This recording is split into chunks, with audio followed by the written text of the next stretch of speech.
Hello guys, नमस्ते, प्रणाम। आप लोग कैसे हैं? आप लोग स्वस्थ होंगे, मस्त होंगे और अपने कामों में व्यस्त होंगे। एक छोटी सी बेटी विदाई गीत लेके आई हूँ। कैसा लगा कमेंट में ज़रूर बताइएगा।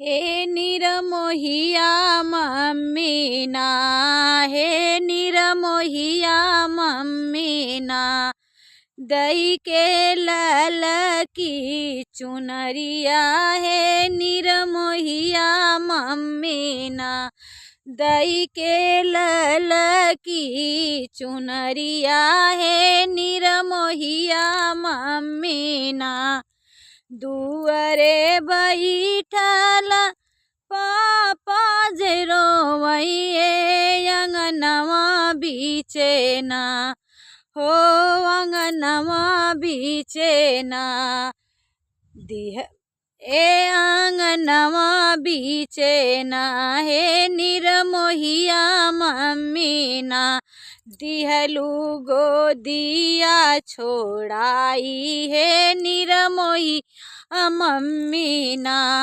दिहलू गोदिया छोड़ाई, है निरमोहिया मम्मी ना, दुअरे बैठी के चाचा जे रोवैये अंगनवा बीचे ना, हे निरमोहिया चाची ना, दिहलू डेवड़ी छोड़ाई, हे निरमोहिया चाची ना, दिहलू डेवड़ी छोड़ाई, है निरमोहिया चाची ना, दुअरे बैठल हमर भैया जे रोवैये अंगनवा बीचे ना, हे अंगनवा बीचे ना, हे निरमोहिया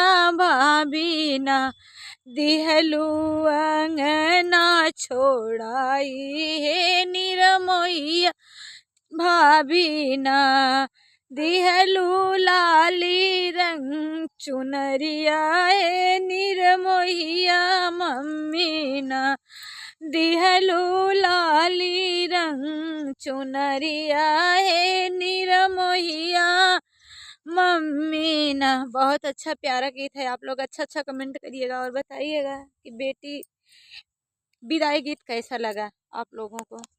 हमारे आँख में तो आंसू आ गए।